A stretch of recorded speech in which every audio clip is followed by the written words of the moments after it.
Washington, Environmental Protection Agency Administrator Lee Zeldin is moving to repeal an Obama-era emissions finding he once dubbed the holy grail of the climate change religion that underpinned $1 trillion in regulations, leading to higher energy costs for more than a decade.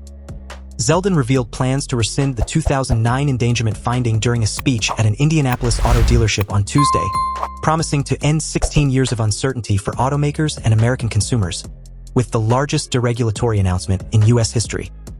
In our work so far, many stakeholders have told me that the Obama and Biden EPAs twisted the law, ignored precedent, and warped science to achieve their preferred ends and stick American families with hundreds of billions of dollars in hidden taxes every single year, said the former Long Island congressman. We heard loud and clear the concern that EPA's GHG greenhouse gas emission standards themselves, not carbon dioxide, which the finding never assessed independently, was the real threat to Americans' livelihoods. Zeldin went on. If finalized, rescinding the endangerment finding and resulting regulations would end $1 trillion or more in hidden taxes on American businesses and families. The EPA has projected that rescinding the finding could save American consumers alone up to $54 billion in annual costs. Under Obama, the EPA determined that carbon dioxide, methane, nitrous oxide, hydrofluorocarbons, perfluorocarbons, and sulfur hexafluoride emissions, primarily from cars, were threatening to the public health and welfare of current and future generations. No immediate regulations were imposed, but the finding allowed the 44th president's administration to put forward 7 subsequent rules affecting the auto industry, as well as others touching on energy issues. Zeldin's proposal would scrap the finding that allowed both Obama's and former President Joe Biden's EPA to regulate emissions by vehicles that are light dash, medium, and heavy duty, as well as those with heavy-duty engines under Section 202A of the Clean Air Act.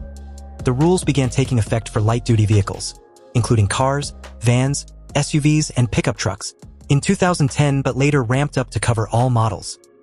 Biden used it to justify his push for mass production of electric vehicles during his administration.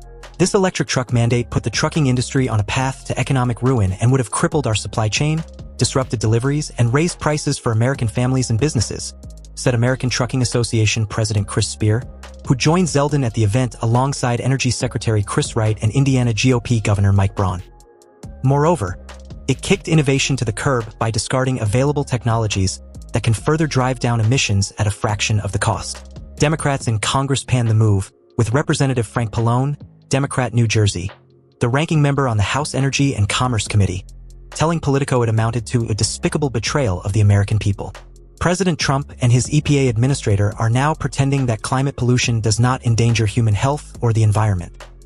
Not because there is any scientific justification, but because it helps line the pockets of their billionaire corporate polluter friends, Pallone said. The reversal comes as Zeldin is seeking to cut red tape for other energy-related issues.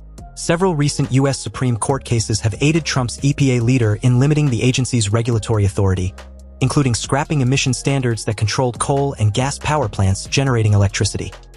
The White House Office of Management and Budget is also planning on addressing rescission of the Obama-era finding at other agencies.